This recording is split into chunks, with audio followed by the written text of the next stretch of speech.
അടുത്തത് ഇനി പഠിക്കാൻ പോകുന്നത് തെയ്യത്തെക്കുറിച്ചാണ്. അപ്പോൾ ഇതാണ് തെയ്യത്തിൻ്റെ പിക്ചർ. നോക്കാം. കേരളത്തിലെ വടക്കൻ ജില്ലകളിൽ പ്രധാനമായും പ്രചാരത്തിലുള്ള കലാരൂപമാണ് തെയ്യം എന്ന് പറയുന്നത്. അപ്പോൾ കേരളത്തിലെ വടക്കൻ ജില്ലകളിൽ പ്രധാനമായും പ്രചാരത്തിലുള്ള കലാരൂപമാണ് തെയ്യങ്ങളുടെ നാട് എന്നറിയപ്പെടുന്നത് കണ്ണൂരാണ്. ഉത്തര കേരളത്തിൽ നിലനിന്നിരുന്ന ഒരു ദ്രാവിഡ ഗ്രാമീണ അനുഷ്ഠാന കലയാണ് തെയ്യം എന്ന് പറയുന്നത്. തെയ്യം തിറയിൽ സ്ത്രീകൾക്ക് കെട്ടിയാടുന്ന തെയ്യമാണ് ദേവക്കൂത്തെന്ന് പറയുന്നത്. അപ്പോൾ കേരളത്തിലെ വടക്കൻ ജില്ലകളിൽ പ്രധാനമായും പ്രചാരത്തിലുള്ള കലാരൂപമാണ് തെയ്യമെന്ന് പറയുന്നത്. തെയ്യങ്ങളുടെ നാട് എന്നറിയപ്പെടുന്ന കണ്ണൂരാണ്. ഉത്തര കേരളത്തിൽ നിലനിന്നിരുന്ന ഒരു ദ്രാവിഡ ഗ്രാമീണ അനുഷ്ഠാന കലയാണ് തെയ്യമെന്ന് പറയുന്നത്. തെയ്യം തിറയിൽ സ്ത്രീകൾ കെട്ടിയാടുന്ന തെയ്യമാണ് ദേവക്കൂത്ത് തെയ്യമെന്ന് പറയുന്നത്. തെയ്യത്തെ പ്രാർത്ഥിച്ചുണർത്തുന്ന പാട്ട് തോറ്റംപാട്ട്. തെയ്യത്തെ പ്രാർത്ഥിച്ചുണർത്തുന്ന പാട്ടാണ് തോറ്റംപാട്ടെന്ന് പറയുന്നത്. തെയ്യം കെട്ടുന്നവർ അറിയപ്പെടുന്നത് കോലക്കാർ എന്നാണ്. അവസാന ചടങ്ങ് മുടിയെടുക്കൽ. അപ്പോൾ തെയ്യത്തിൻ്റെ അവസാന ചടങ്ങാണ് മുടിയെടുക്കൽ എന്ന് പറയുന്നത്. ഹെർമൻ ഗുണ്ടാർട്ട് ആണ് ദൈവം എന്ന പദത്തിൽ നിന്നാണ് തെയ്യത്തിൻ്റെ ഉൽപ്പത്തി എന്ന് അഭിപ്രായപ്പെട്ടത്.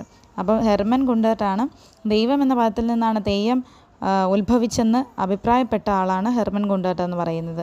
അപ്പോൾ തെയ്യത്തെ പ്രാർത്ഥിച്ചുണർത്തുന്ന പാട്ടാണ് തോറ്റംപാട്ട്. തെയ്യം കെട്ടുന്നവർ അറിയപ്പെടുന്നത് കോലക്കാർ എന്നാണ്. അവസാന ചടങ്ങാണ് മുടിയെടുക്കൽ. ഹെർമൻ ഗുണ്ടാർട്ടാണ് ദൈവം എന്ന പദത്തിൽ നിന്നാണ് തെയ്യത്തിൻ്റെ ഉത്ഭവം എന്ന് അഭിപ്രായപ്പെട്ടത് ഹെർമൻ ഗുണ്ടാർട്ടാണ്.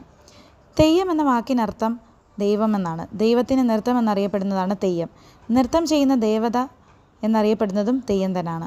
കളിയാട്ടം, തിറ എന്നിവ എന്തുമായി ബന്ധപ്പെട്ടിരിക്കുന്നതെന്ന് ചോദിച്ചാൽ തെയ്യം. അപ്പോൾ തെയ്യം എന്ന വാക്കിനർത്ഥം ദൈവമെന്നാണ്. ദൈവത്തിൻ്റെ നൃത്തം എന്നറിയപ്പെടുന്നത് തെയ്യമാണ്. നൃത്തം ചെയ്യുന്ന ദേവത എന്നറിയപ്പെടുന്നത് തെയ്യമാണ്.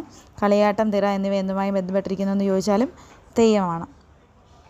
കാസർഗോഡ് ജില്ലയിലെ മുസ്ലിം സമുദായവുമായി ബന്ധപ്പെട്ട തെയ്യങ്ങൾ അറിയപ്പെടുന്നത് മാപ്പിള തെയ്യങ്ങൾ അല്ലെങ്കിൽ മാപ്പിള പെറോട്ട് എന്നാണ് അറിയപ്പെടുന്നത്. അപ്പോൾ കാസർഗോഡ് ജില്ലയിലെ മുസ്ലിം സമുദായവുമായി ബന്ധപ്പെട്ട തെയ്യങ്ങളുണ്ട്.